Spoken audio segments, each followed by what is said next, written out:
Olá, seja bem-vindo, seja bem-vinda ao canal Pensamento Crítico. Hoje, neste vídeo, quero refletir com você. A defesa do nazismo deve ser considerada crime? Antes de iniciarmos essa nossa conversa, gostaria de pedir a você que assistisse este vídeo até o final. Peço também que se inscreva no canal, dê aquele joinha e compartilhe este vídeo com os seus amigos. Fazendo isso, você nos ajuda a chegar a mais pessoas.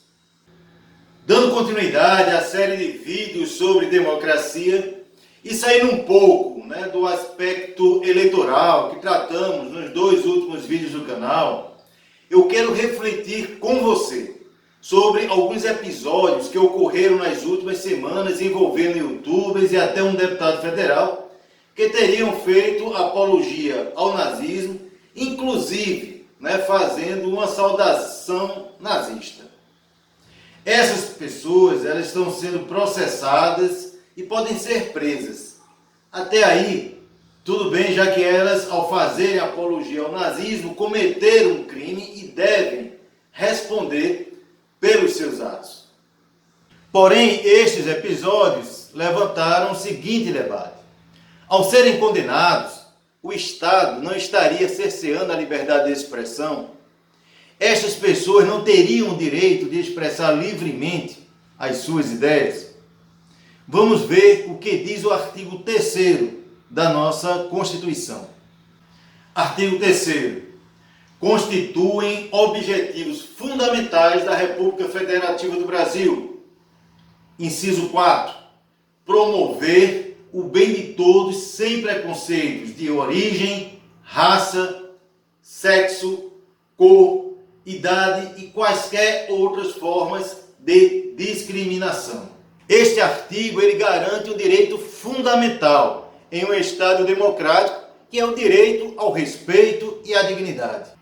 Portanto, o direito ao livre pensamento não dá o direito de ofender, de humilhar ou cometer nenhum ato que possa constranger outra pessoa por causa da cor, da pele, do seu sexo, da sua orientação sexual, da sua origem ou da sua religião.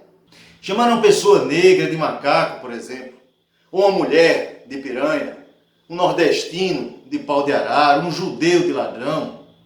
Não, minha gente, isso não é liberdade de expressão. Isto é desrespeito, isto é crime. Bom, quando alguém defende o nazismo, ele não está apenas expondo uma opinião qualquer.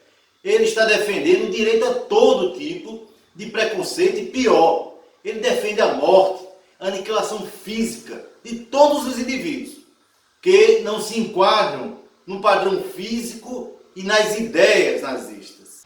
Para os nazistas, judeus, negros, ou melhor, não brancos, homossexuais, pessoas com algum tipo de deficiência, comunistas e, claro, todos que ousassem discordar deles deveriam ser mortos.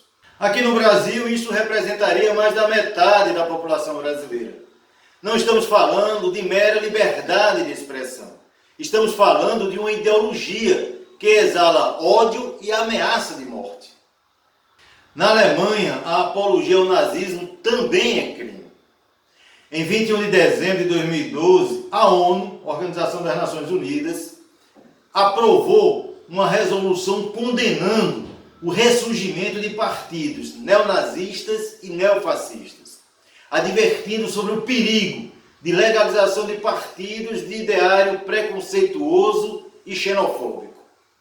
Como nos propomos a realizar uma série de vídeos sobre democracia, e em nosso primeiro vídeo perguntamos a quem interessa a democracia, que você pode assistir se desejar, é claro, talvez seja bom também perguntar a quem interessa o fascismo e o nazismo, já que eles representam o outro lado da moeda, ou seja, a falta completa de democracia.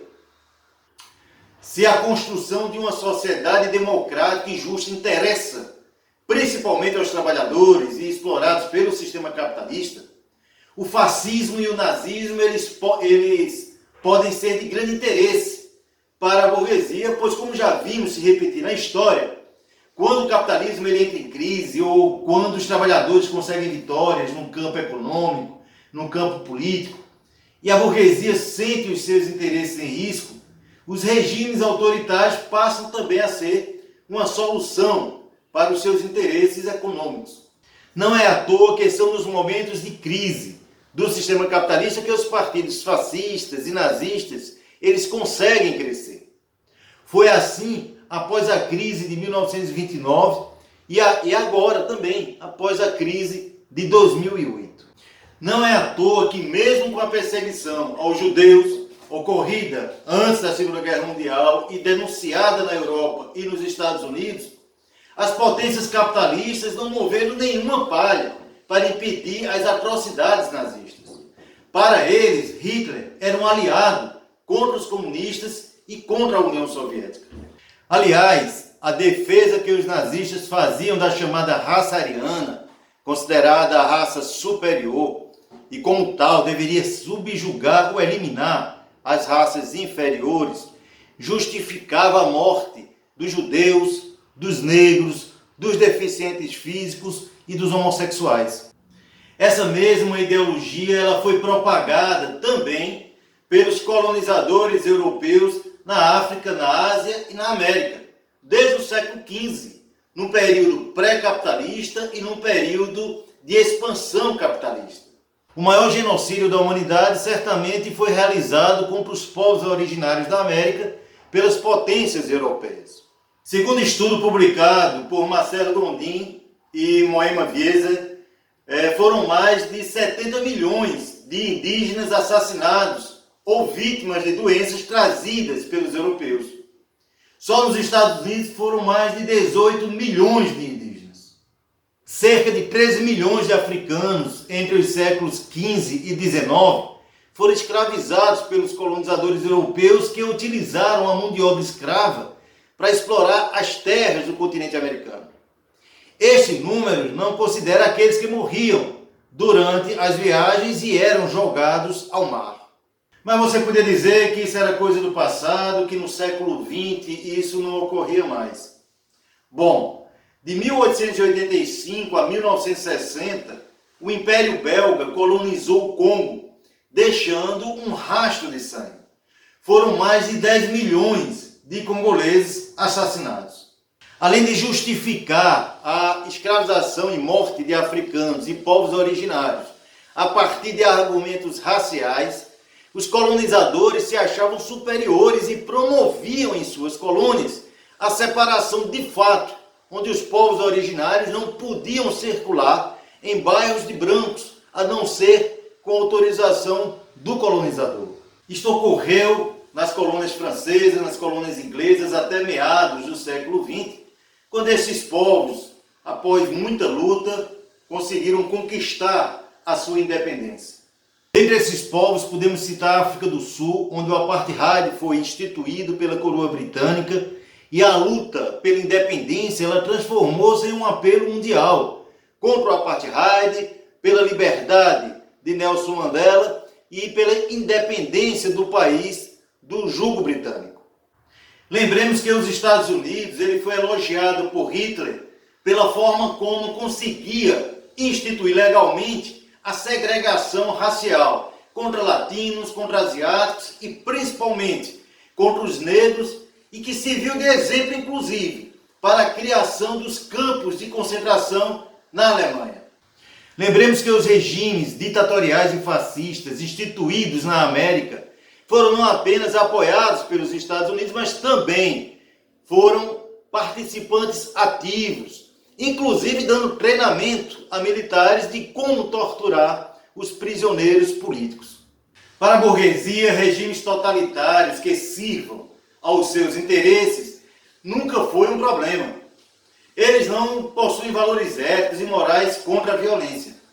Aliás, Mussolini na Itália e Hitler na Alemanha, enquanto tinham como alvo os comunistas, os judeus, os homossexuais, ele não era visto como um problema. Aliás, ele era visto como um aliado da luta contra a União Soviética e a expansão socialista no mundo. O nazifascismo ele só passa a ser um mal a ser combatido quando Hitler ameaça avançar as suas tropas contra a França e a Inglaterra. Bom, depois de tudo que falei, eu posso afirmar com certeza que a luta contra o fascismo, a luta contra o nazismo, é uma luta democrática. A criminalização delas é só um instrumento do Estado democrático para garantir que a sociedade ela não volte a sofrer com as perseguições e mortes, de cidadãos por pensarem diferentes, ou apenas por possuir a cor de pele não aceita pelo regime. Querer comparar o nazismo ao comunismo, ao socialismo, como algumas pessoas da direita estão fazendo, é uma apelação grotesca. Os comunistas, eles não defendem como princípio programático a morte de pessoas por causa de sua raça, de sua religião ou qualquer outro motivo.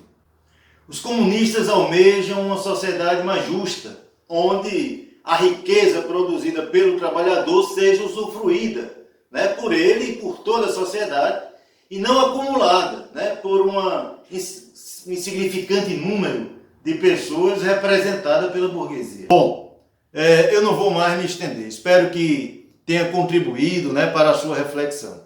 Este é o 4º vídeo da série sobre democracia. Ao final desse vídeo aparecerá 2 vídeos relacionados a este tema. E se você quiser assistir, basta dar um clique sobre ele. É isso. Eu vou ficando por aqui. Espero que você tenha gostado do vídeo. Se você gostou deste vídeo, dê um like. Compartilhe com os seus amigos. Se você quiser nos dar apoio e assistir outros vídeos do canal, inscreva-se e ative o sininho para você ser notificado pelo YouTube ao ser lançado um novo vídeo do canal. Um grande abraço e até o próximo sábado.